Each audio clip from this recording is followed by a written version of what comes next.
As fitness enthusiasts, we love to hear human interest stories where exercise and community have played a vital role in the transforming of people's lives. Behind any documentary are hours and hours of footage left behind on the editing room floor. Oftentimes, as viewers of these remarkable stories, we are left wanting more.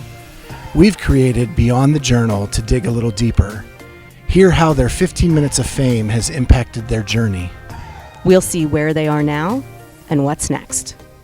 If you like what you hear, please write a review, give us a 5-star rating, and subscribe to the podcast. We're also available on YouTube for your viewing pleasure. You can check us out there at the Clydesdale Fitness and Friends. I'm Scott Schweitzer. And I'm Kat Shear. And we're taking you beyond the journal.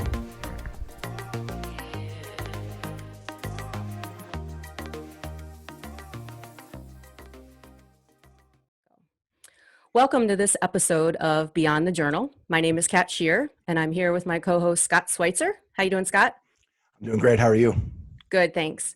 So we are here to bring you the story behind the story, right? So we take CrossFit Journal episodes and articles, and we try to find those people that were written about or displayed on the website, and we try to get to know them a little bit better, understand their backstory, and sort of find out where they are now. So today's guest is Rileigh Denis. Rileigh, how are you? Hey, I'm good. How are you? Good. Thanks so much for joining. Thank you for having me. So Rileigh, just to give everybody a little background, back in March of 2018, you were featured in a CrossFit Journal article where you experienced a traumatic car accident. You were hit by a car. Mm-hmm. And the quote that I remember the most was on your medical chart when you were discharged. It said, "Patient is in excellent physical condition." Yes. And it sort of took the story to a new level in that, you know, CrossFit essentially saved your life or, you know, prepared you for this traumatic experience for you to come out the other side. So that's sort of the 30,000 foot view of your story that everybody sort of got to know and went viral. But we'd like to know a little bit more about you, your background, how you started CrossFit, and then spend a little bit of time of getting to know you since all that transformed, because I imagine there's a lot more going on with your life now than then. That's probably a little newsworthy as well. Yeah. So I started CrossFit in September of 2011. I was dating my now husband, and he basically was like, he didn't say we're going to break up if you don't do CrossFit, but he was basically like, come on, Rileigh, like, let's do CrossFit. Cause he was very involved in it. He went to the gym a couple times where we went to school with me and saw I was basically just doing like the elliptical for hours and then doing random weights. And I was spending a long time in the gym, and he's like, come on, like, you know, just try it out. So I tried it out and I was instantly hooked. So that was in September of 2011. And I want to say when I was hit by the car in 2016, I want to say I was in like the best physical condition shape I've ever been in my life. I was competing like every month in just like local competitions for fun. You know, I wasn't expecting to go to the games or anything like that, but it was really fun for me, something, you know, a great hobby that I had, and obviously kept me in great shape. So yeah, I mean, I was in really good shape. I didn't break any bones. I was hit by a car. The car was going 40 miles per hour, I think, and it hit me head on. I immediately like got knocked out, and then I was they put me in an induced coma. Oh, wait, is that what that is? Yeah, with like a breathing tube and stuff like that for a couple days to get my brain swelling down. But I don't really remember a lot of the hospital stay, thankfully, but yeah, I didn't break any bones or anything like that. And I really think it was because I had a bunch of muscle protecting my bones from getting hit. So is that kind of what you wanted to do? Yeah, no, that's Okay. great. Yeah. We're going to backtrack even more though. Tell us a little bit about your athletic history, you know, prior to you getting married, maybe growing up before you found CrossFit. Really nothing to talk about. I ran in high school for, I think like 1 or 2 years. I tried a lot of sports growing up. One cool thing about my mom is like, if she didn't like push me to keep doing anything. So if I didn't like something, I would try something new. So I basically tried a bunch of things. And then I think first year of college, I was doing a lot of spin classes. So I would like stay for hours and do spin, like the cycling. And then I just started doing random things at the gym. So it's not really like a cool athletic background or anything. I basically just started from nothing, which is cool about CrossFit is that anybody can do it. Yeah. Literally anybody. Was your husband doing CrossFit when he encouraged you to do it, or did you guys both Yeah. start together? He had started prior to. He was already doing it, yeah, for a Okay. couple of years. And are Yeah. you did you start at the same box that you're at now? No. I started at a gym called Mountaineer CrossFit in Morgantown, West Virginia. And now I haven't because of all the COVID stuff, but my gym is still Iron Forged CrossFit. So it's athletics now. So Iron Forged Athletics is where I still go, but because of all the COVID stuff, I haven't been able to go into the gym for probably since February. Okay. So I've been doing a lot of stuff at home. Okay. And your accident happened in 2016, correct? Yep. 4th of July weekend. Just tell us a little bit about that weekend building up to the accident. What was happening in life? Oh man, we were partying with our friends. We went on a trip to Florida. My friend moved there, and so we went to kind of visit her, but also to all hang out. It was a bunch of people. We had a competition class at our gym, so it was like pretty much like all of us from the comp class. And we were all down there just hanging out, going to the beach. We kept calling it a staycation. And then I stayed there for 2 weeks. But yeah, 4th of July, we were downtown. We ate dinner. We were going bar hopping, I guess. We were just having fun together. And then crosswalk, got hit by a car. But we went down there to hang out. Okay. And what were the circumstances of the accident? Was the driver, was he impaired, he or she impaired? Was it just wrong place, wrong time? He was drinking, and Florida is a no fault state.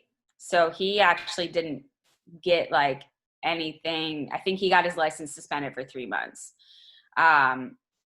because of their laws. He basically, I think he swerved around a car that was like turning, and then swerved around and then hit me and then ended up hitting another car. But he told the officer that he had been drinking, and he did a field sobriety test, and I guess he passed that. They didn't breathalyze him, and he got to go home. Yeah. How do you feel about that? How do you sort of reconcile that in your brain and in your heart? I'm pretty much at peace with the whole thing. There's nothing I can do about it. It's kind of like that. And I know that there's nothing I can do about it. I'm obviously okay. I have a 3-year-old now. So we conceived like shortly after my accident. I'm fine. Like I don't have any issues really from the accident. I do have some nerve damage in my right leg still. But that's pretty much it. I'm very, very fortunate to have, to not have anything from that. Yeah, that's great. Because I know when the article came out, you still had a little bit of residual damage to your leg and some nerve things and whatnot. So what was that recovery like? I had to learn how to walk again.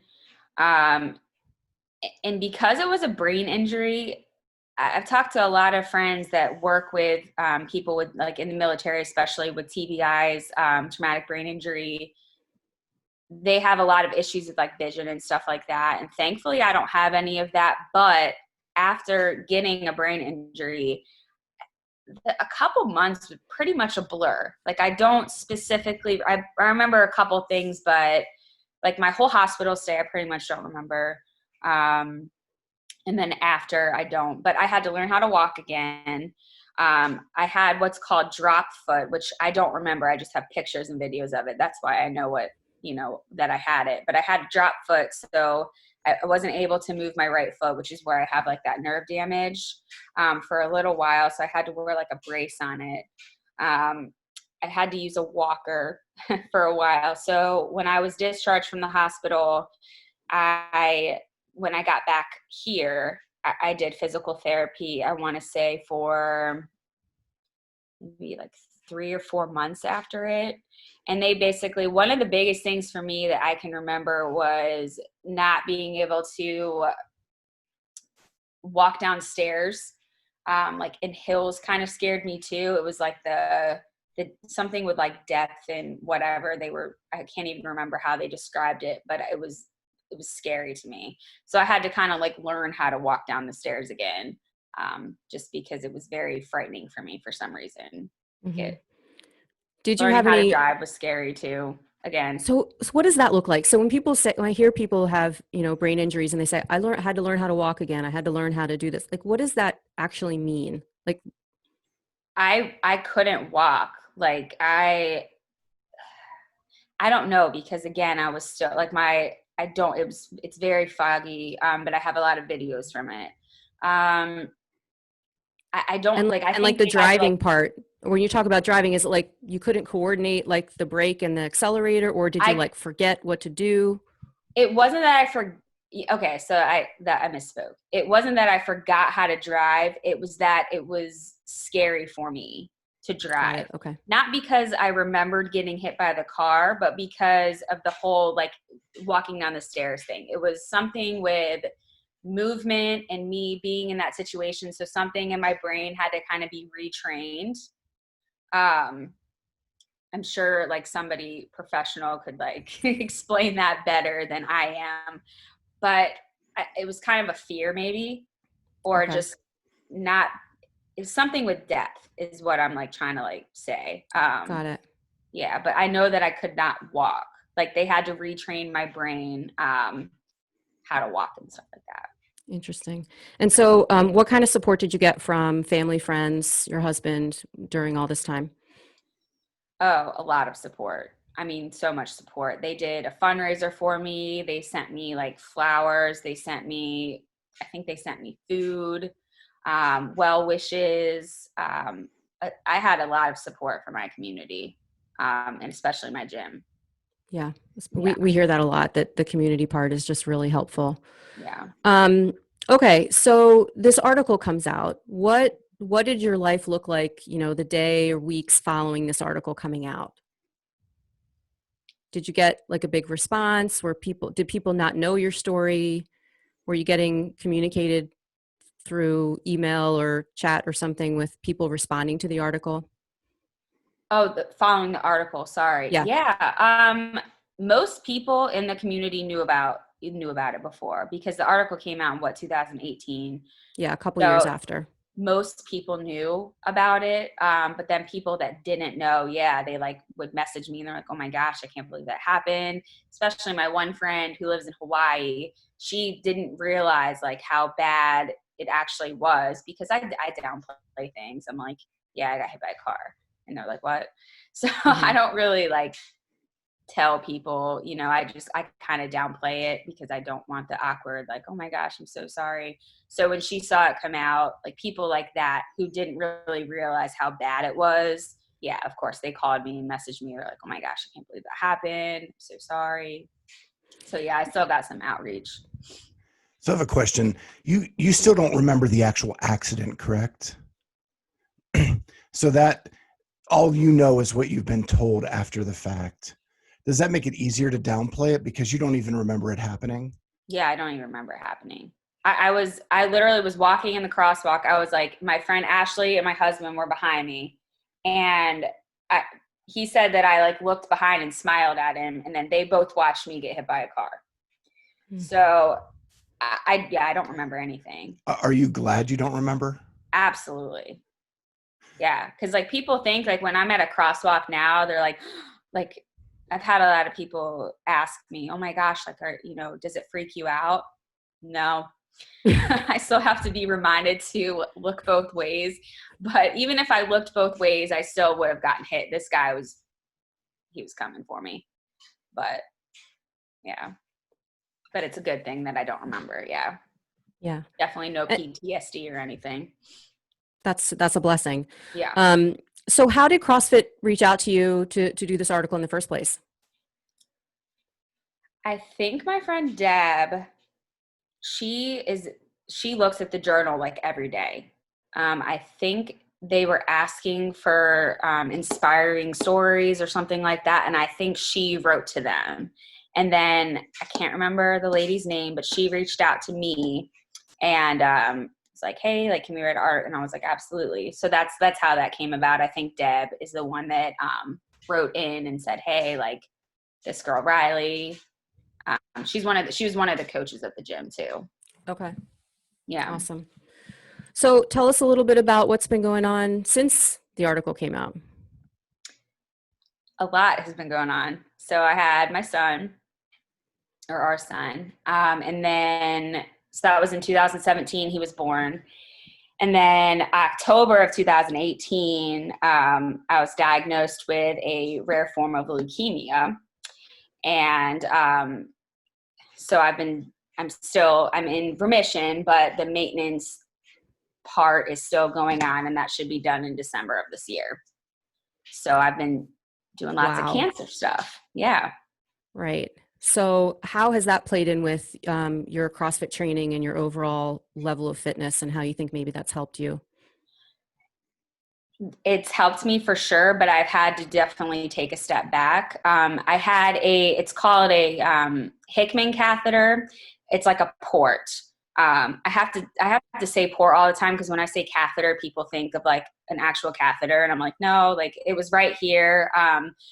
It was external though. So port is like under your skin, and this was the same thing as a port, but it was outside. I couldn't do anything overhead. I obviously couldn't put a bar here. So for a while it was frustrating for me, because I was very limited when I would go to the gym. I had to modify everything. The coach pretty much had to write me a completely new workout, because there were so many things I couldn't do. If that came out of the vein that it was in, that would be very bad. So I had to do a lot of different things. But it definitely, helped me. I was still trying to, I think Deb told me this and I didn't even remember. I forget what workout I did. Like the day I went to go get blood work done, and then the next day they called me and they're like, you need to go to the hospital. I can't even remember what I did, but I want to say like I didn't do that bad. I can't remember what workout it was, but like my blood counts were so low. I don't know how I like managed that. I think it was because like I had a background already of like working out, and like my body was kind of like prepped for that. But I honestly can't tell you. I remember being on the assault bike like a couple months before, and my friend Jenna was coaching, and she's like, I think I was at like 100 watts or something. And I was like out of breath. I like couldn't even, I was very, very hard for me. And that's my platelets were so low that, and my hemoglobin was low. All that stuff was like super low. And it was very, and I didn't even, obviously at the time, I didn't know what was going on with me. So she's like, come on, Rileigh, like what's, why are you going so slow? And it was because. Was that one of the sort of the symptoms that made you go ahead and get some medical attention? Like how did the diagnosis come about in terms of your health and how you were feeling? So I had a really bad menstrual cycle in August of that year. So I went to an OB. My iron was low, which obviously it's going to be low from it being so bad. So I went there, and then I went to my dentist because I was like Google searching. I had some swollen lymph nodes. And at the same time that was going on, people told me that my friend Maida was like, your face is super pale. And I was like, oh no, like I'm just pale. And she's like, no, your color's off. I was like, okay. So I didn't even think about that, but I had gone to the dentist because I had swollen lymph nodes. Went to the dentist, they did x-rays and all these tests, and they're like, it's nothing with your teeth. Like I thought I had a tooth infection or something. So they're like, go to an ear, nose, and throat doctor. So I had gone to one, and they didn't take any blood or anything like that. After I went to that, I kind of just didn't know. So I finally made an appointment to go get blood drawn. at a primary care physician, and that appointment was like a month out because they're so busy. And when I finally went in October, they called me like the next morning. They're like, you need to come in. And I'm like, no, like I have to teach a class tonight, not coming in. I can come in the next day. And then they called me again. They're like, Dr. Parker really needs to see you. So I went in, and he's like, he didn't tell me what he thought it was. But he's like, you need to go get a bone marrow biopsy. I'm like, okay. So I went, and they sent me to Duke. And then I was in there for like 22 days or something like that. Oh man. And how old's your son at the time of the diagnosis? He was a year and a half. Okay. Wow. Right. Do you have family that lives close by? No. No. So just friends and hubby to help out with everything that's going on. Yeah, but my in-laws and my parents both came down for that. And then my parents ended up taking my son to where they live. Okay. Yeah, for a couple weeks, like while I was there, because I mean, he had come to visit me at the hospital, but like I ended up having to go back last year for a finger infection. It made my body septic. So that was fun, but I didn't let him come to the hospital last year. Because I had remembered it. I really think it like emotionally hurt him to see me in there and to be away from me. So I didn't have him come to the hospital last year. And looking back, I kind of wish that I didn't have him visit me there, but I was also there for like 3 weeks. So I didn't really want to not see my son for 3 weeks. Sure. Yeah. But that was hard for me. So you're in full remission now, though? Yeah, I'm in full remission, but because of like how rare it is, they could obviously tell you better than I am. I'm like the worst at explaining medical stuff, but it's basically like they do I'm in a pediatric protocol. So it's crazy to think that a child gets all that chemo. It's just insane to me, like mind blowing that the child would get all that chemo and be okay. But they do it in that way. So I go in once a month for chemo, like a 5-minute infusion. Every 3 months I was getting what's called a lumbar puncture. It's spinal chemo. I had my last one 2 weeks ago, thank God. And I take oral chemo every day. And it's basically supposed to be like a 2-year maintenance, but I told them like a few months ago, I'm like, I'm done. In December, I'm done. So that's my last one is in December. So, and they're cool with that because there's no really like research, like if you stop at earlier than the 2-year mark, there's, it's not like a. So I'm assuming like you were sick. It makes you sick to go through that much chemo. Sometimes. So I usually feel bad after like spinal chemo, like that stuff's nasty. I have brain fog. I'm kind of glad that we postponed this to later on, because like last week I was feeling super foggy, and that was a whole week after. I did, looking back at pictures, there are some, I looked pretty bad at certain points when the chemo was super strong. I don't think that I got super sick often, thankfully, but sometimes I did. Everybody's going to be different, because I'm in some groups and some people get like very sick all the time. And thankfully I did not get sick all the time. Did you think it affected you being a mother? Absolutely. Like in 2019, like that spring, I was still doing like the intense phases. I would have a sitter here, and I was actually borrowing my friend's nanny. So she would be here. And then when I would get home, I would put a movie on and like lay on the couch. So yeah, absolutely. Because that's not, that's not cool. Just like laying there, but there was nothing else I could do. Like I was very tired. I just felt like a slug, and I would just like lay there. So. And for someone so active before this, it was a complete life change. Oh yeah. Complete life change. The biggest things I was able to do, especially because like I had that in that portacath in there, or not portacath, but catheter in there. like I would just ride like a bike around my neighborhood. I have like a carry-on so my son could be in the back of it. So that would be like exercise, or I would like go on walks and stuff like that. And then when I finally got this out, I was able to go back to doing like weights and stuff like that. And I'm not going to lie, like I don't work out every day.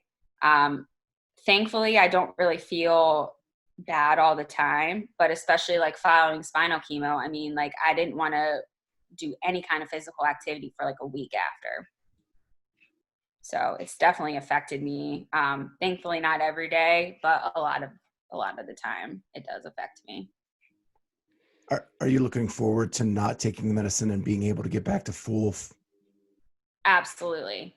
I mean, I don't do like any medication at all. And then these past 2 years, yeah, I'm taking chemo every day. And it bothers me when I think about it, but I'm almost done.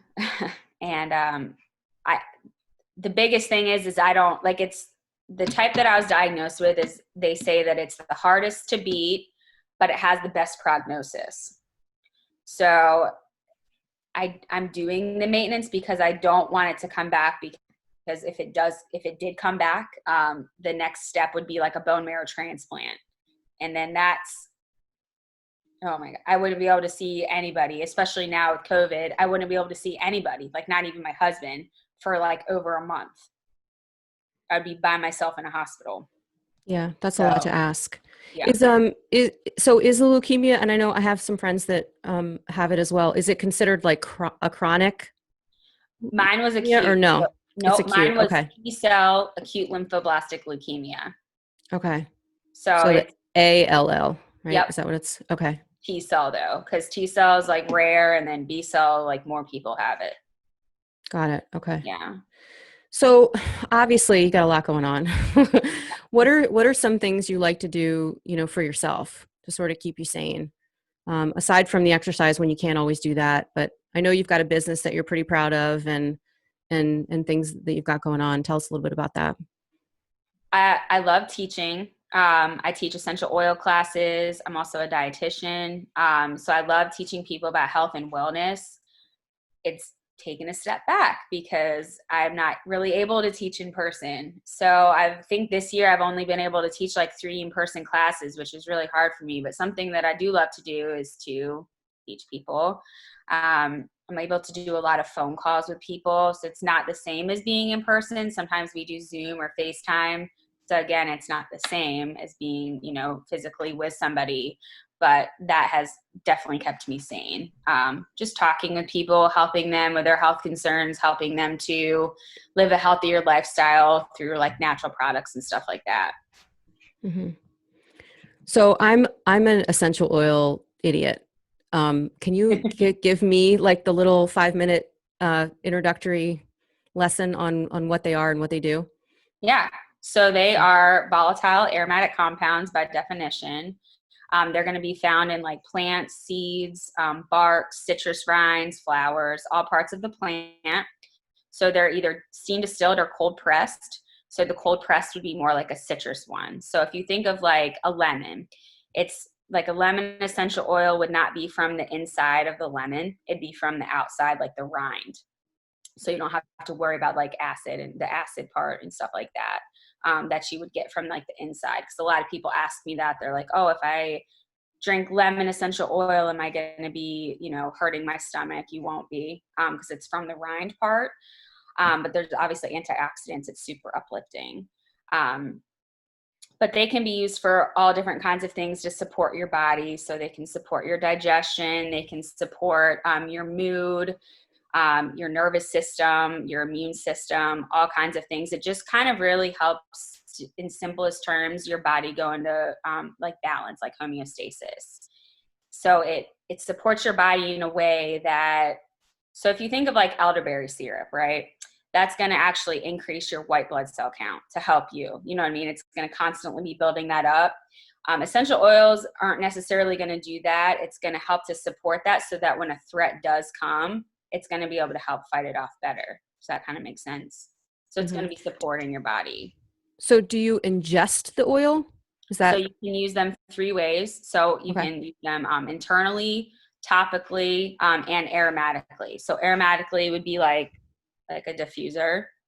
Got it. When you breathe something in, it's going to go through your olfactory nerve to your limbic system in your brain, which is going to be responsible for things like sleep, behavior, memory, and emotions.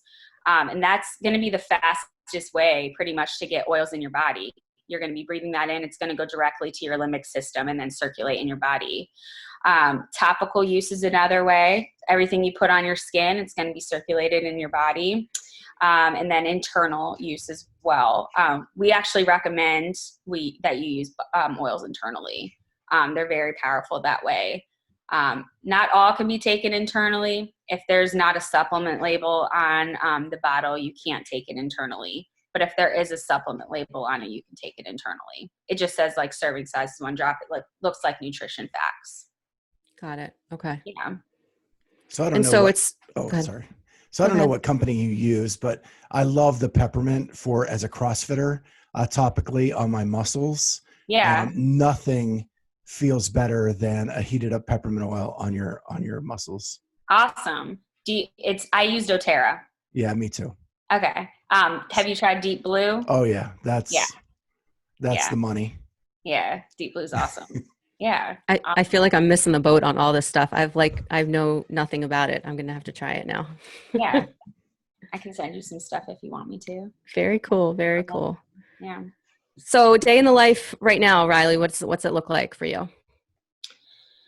Well, like days like today, my son's in school. So typically, because I do live about 30 minutes from his school, I usually work at just like a little coffee shop by his school, and I get some work done while he's in school, pick him up, and then we come home, and we play outside for the rest of the day. But yesterday was my birthday, and it downpour rained all day, and then today it's raining as well, so I was like, sweet. But basically just finding things for him to do when I'm with him. I do teach him a little bit at home, but me working is a little bit more challenging right now because he's 3 and he wants my attention 24/7.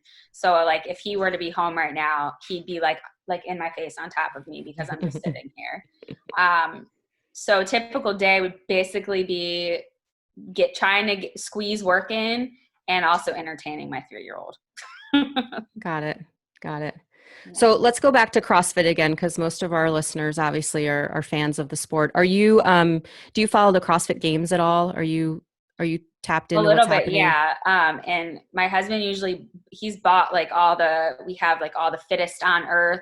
Oh, nice. The movies and the shows and stuff like that they come out with. So I've seen some of them, like, I feel like 30 times. I mean, like we watch them a lot, but yeah, we really do like to watch the games. We like to watch regionals, and they don't do regionals. They do regionals now. Not anymore. Yeah. No, It's they don't do sanctionals, regionals anymore. Yeah. But we did like to watch regionals. We've actually been to a few regionals. Oh, nice. Which ones? Yeah, the ones in Maryland. So I think we went in because the team Mountaineer CrossFit, my husband was on that team for regionals back in. Oh, very cool. God, what year was that? 2011 maybe? And then my friend Teresa was on it the next year too. In 2012, we went to regionals that year. And I want to say we went in 2013 too. Nate Schrader is the old owner of our gym. Yeah, I know Nate. Yeah, he's a friend of ours. We actually just got to see him in May. We went and saw him at regionals when he went, with him and Rory when they went. And I think that was in 2012. And our friend Jordan, she was there too. I remember one of the first regionals that I went to was 2014 maybe, and we stayed wherever we went to eat the one night. I remember Nate was there eating, and it was like one of those, we're like, oh, there's a CrossFitter out in the wild. There he is. Yeah, he's a real tall guy, right? Yeah. Real tall. Oh, yeah. What happened to him? What's he up to? He is doing mission work with his family in Iraq. Wow. Yep. Okay. Yeah, he's cool. So they came to visit this summer, and they came over for dinner, him and his kids and his wife. And yeah, So they're Nice. doing some pretty awesome things. Yeah. But So- he's still like, we have a pull-up rig outside, and we'll like a pull-up stand thing with like a squat rack. And when he was here, he just like randomly like did like a bar muscle up. We're like, all right, you still got it. It's annoying. Yeah. So what are some of your favorite, CrossFit movements that you do? Like if you were going to build a benchmark, called Rileigh, what kind of things would be in it? We do have a workout. Oh, I love it. Okay. Tell us. And I honestly, like, I'll have to send it to you. I can't remember exactly what it was, but it was things I was good at. I think it was handstand push-ups. I think it was deficit handstand push-ups, squat cleans. I think there's double unders in it. I honestly can't remember, but it was like those things. So I like squatting. I like cleans. I like deadlifts. I like pull-ups, toes to bar. I liked bar muscle ups. I cannot do them anymore. Double unders, handstand push-ups. Handstand push-ups. Love them. My Yeah. favorite. All day. Yeah, I love them. But I cannot do a handstand walk. I think I'm like scared of just like, I like the fact that there's a wall there. So I can be upside down there, but not for walking. I've never So been able to do that. I don't know if you heard, but the CrossFit Games are happening tomorrow and the next day. Oh, cool. Then online. Yeah, we'll be watching them. Yeah. So one of the events is actually a freestanding handstand hold for time. So that's going to be interesting because that's never been tested before. We've seen these guys walk over obstacles and do that kind of stuff, but I'll be curious to see who can hold on for a couple minutes upside down like that. Not me. No. That was against a wall, maybe. Right. Not like And this. there's a Diane workout too, where they do very heavy deadlifts and then strict deficit handstand push-ups. So that one should also be fun to look at. What do you know what the weight is for women? 205. 205, yeah. So I would be able to do that before, but not right now. It's very cool. That's well, yeah, that's the cool thing about CrossFit though, too. You can go through these sort of ebbs and flows of your life and, sort of ease back into it when you're ready and things just come back quickly. And, you have that resilience. And I think it just, it makes the rest of your life better when you have that kind of as a foundation. Yeah. That muscle memory too. Like I never really, because again, I didn't really do sports. So I didn't know, I had to teach myself or learn everything from the start. And it took me, I want to say like 5 good years, because it was 2016 where I think my personal best shape was in 2016. So from someone that never worked out, I was able to string bar muscle ups together. And that was like 5 years of just like kind of learning how to work out, learning how to do a sport from somebody that just pretty much ran, you know what I mean? And did elliptical stuff and did bike stuff. So it's That's pretty awesome. cool to see. Especially it's cool to see people in the gym that, start from, like I did, not knowing how to do anything. And then that muscle memory just builds up and then you're able to build up that strength. And it's just cool to see how, people progress. Yeah, for sure. Well, we really want to thank you for taking the time to let us chat with you and see what your life has been like. I know that, the journal article just gives you such a tiny little snippet. So it was really great to sort of get to know you. And, we wish you all the best coming in December and getting your life sort of back in order and off the chemo and all that. We'll be thinking about you and we'll hope you keep in touch. Thank you. And just so our listeners know, the title of the article is Earned Organic Armor Withstands a 40-mile-per-hour Car Strike. So if they want to read the article now that we've had you on, that's the title they can search under. Yeah. And we'll get a link in our intro on YouTube as well. Cool. So have a great day. Thanks so much. You. I can't, your 3-year-old will be home soon. You get to play and hang out. Thanks. All right. Yeah. Thanks a lot. All right. Thank you. Take care, Bye. Rileigh. You too. Bye. Thank you. Bye.